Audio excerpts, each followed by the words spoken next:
कप्तानी के विराट क्लब में शामिल हो चुके हैं हार्दिक पांड्या। जी हां, न्यूजीलैंड में खेली गई टी20 सीरीज के बाद अब कप्तान हार्दिक पांड्या के लिए यह बात कही जा सकती है कि हार्दिक पांड्या उस विराट क्लब में शामिल हो चुके हैं जिस क्लब में शामिल होने का मौका ना तो महेंद्र सिंह धोनी को मिल पाया है और ना ही टीम इंडिया के मौजूदा फुल टाइम कप्तान रोहित शर्मा को। दरअसल न्यूजीलैंड दौरे पर टीम इंडिया ने दूसरी बार टी20 सीरीज जीती है और ये टी20 सीरीज जीतना हार्दिक पांड्या के लिए इसलिए खास बन चुका है क्योंकि हार्दिक पांड्या से पहले सिर्फ विराट कोहली ही न्यूजीलैंड दौरे पर टी20 सीरीज जीतने में अपनी कप्तानी में सफल हो पाए हैं। ऐसे में हार्दिक पांड्या ने कहा जा सकता है कि कहीं ना कहीं उस सवाल का जवाब दे दिया है जहां पर भविष्य में उन्हें रोहित शर्मा के बाद टीम इंडिया की टी20 टीम के भावी कप्तान के तौर पर देखा जा रहा था। तो कैसी रही न्यूजीलैंड दौरे पर हार्दिक पांड्या की कप्तानी? आखिर इस दौरे पर क्या हार्दिक पांड्या सिर्फ सही फैसलों के लिए जाने जाएंगे या कुछ गलत फैसले भी थे जिन पर कहीं ना कहीं हार्दिक सवालों के घेरे में आ सकते हैं? तो आइए उन्हीं पर ही बात करते हैं। हार्दिक पांड्या के लिए न्यूजीलैंड दौरा अपने आप में एक कप्तानी के लिटमस टेस्ट के तौर पर देखा जा रहा था। हार्दिक पांड्या को एक युवा टीम के साथ न्यूजीलैंड में टी20 सीरीज की कमान सौंपी गई थी।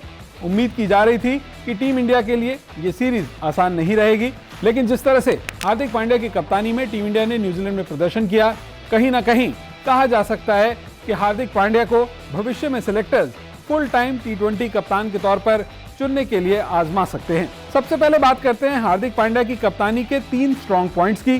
तो सबसे पहले हार्दिक पांड्या की कप्तानी में वो आत्मविश्वास नजर आया जिसकी किसी भी कप्तान को सबसे ज्यादा जरूरत होती है। हालांकि न्यूजीलैंड दौरे पर टी20 सीरीज के 2 मैच बारिश के चलते प्रभावित हुए।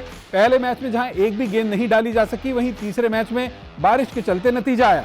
लेकिन इसके बावजूद मैच के दौरान हार्दिक पांड्या आत्मविश्वास से भरे हुए नजर आए, चाहे वो मैदान पर खिलाड़ियों को दी जाने वाली इंस्ट्रक्शंस हो या फिर मुश्किल से मुश्किल हालात में चेहरे के हाव भाव। हार्दिक पांड्या का आत्मविश्वास उन्हें अलग पहचान दे रहा था। बात करते हैं हार्दिक पांड्या की कप्तानी की दूसरे स्ट्रॉन्ग पॉइंट की।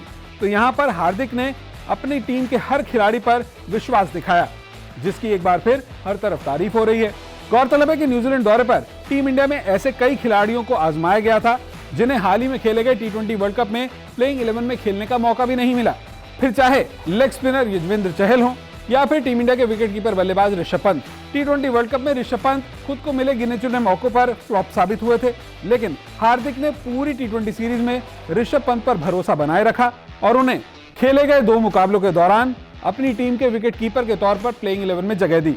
युजवेंद्र चहल को लेकर भी हार्दिक पांड्या ने ऐसे ही फैसले लिए। साथ ही साथ गेंदबाजी में महंगा पड़ने पर भी उन्होंने चहल को प्लेइंग 11 से बाहर नहीं किया।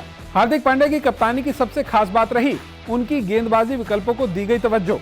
जी हां, हार्दिक पांड्या अपने प्लेइंग 11 में 7 गेंदबाजी विकल्पों के साथ में खेलते हुए नजर आए।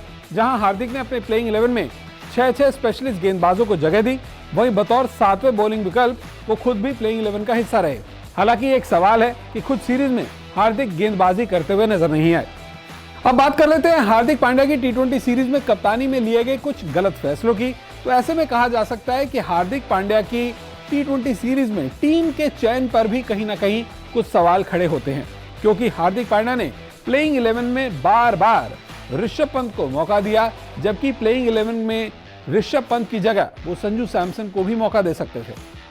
अगर साल 2022 में दिए गए मौकों को गिना जाए तो ऋषभ पंत और संजू सैमसन के प्रदर्शन में जमीन आसमान का अंतर साफ देखा जा सकता है। ऋषभ पंत खुद को मिले मौकों को भुनाने में नाकाम रहे हैं, जबकि संजू सैमसन टीम के साथ होने के बावजूद प्लेइंग 11 में शामिल होने को लेकर संघर्ष करते रहे हैं। दूसरे टी20 में भी जब ऋषभ पंत नाकाम हो गए थे तो उम्मीद की जा रही थी कि कम से कम तीसरे टी20 में ऋषभ पंत की जगह संजू सैमसन को शामिल किया जाएगा, लेकिन हार्दिक पांड्या ने ऐसा फैसला लेने से इनकार कर दिया।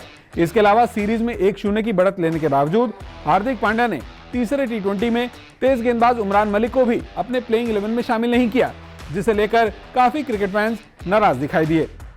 हार्दिक पांड्या की कप्तानी का एक और खराब फैसला रहा सीरीज में उनका खुद का गेंदबाजी नहीं करना, क्योंकि हम सभी जानते हैं कि हार्दिक पांड्या टीम में एक तेज गेंदबाजी ऑलराउंडर के तौर पर खेलते हैं। ऐसे में हार्दिक पांड्या का सीरीज में गेंदबाजी के लिए नहीं आना उनका खुद अपनी ही फिटनेस पर सवाल खड़े कर गया है। ऐसे में माना जा सकता है कि हार्दिक पांड्या के लिए अब भविष्य में टीम इंडिया के अंदर गेंदबाजी करने को लेकर सवाल खड़े कर गया है।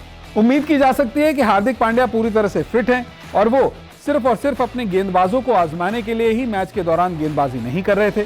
लेकिन अगर हार्दिक पांड्या पूरी तरह से फिट नहीं है तो इसका नुकसान आने वाले दिनों में ना सिर्फ टीम इंडिया बल्कि उन्हें खुद भी हो सकता है। कुल मिलाकर कहा जा सकता है कि अगर हार्दिक पांड्या को भविष्य में रोहित शर्मा के बाद T20 फॉर्मेट में टीम इंडिया का अगला फुल टाइम कप्तान चुना जाना है तो उनके लिए अभी 1-2 और मौके आजमाइश के दिए जा सकते हैं।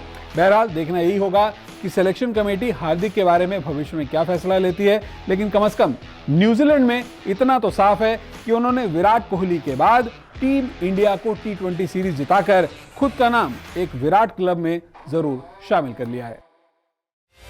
सबसे पहले मिलेगी क्रिकेट की हर खबर,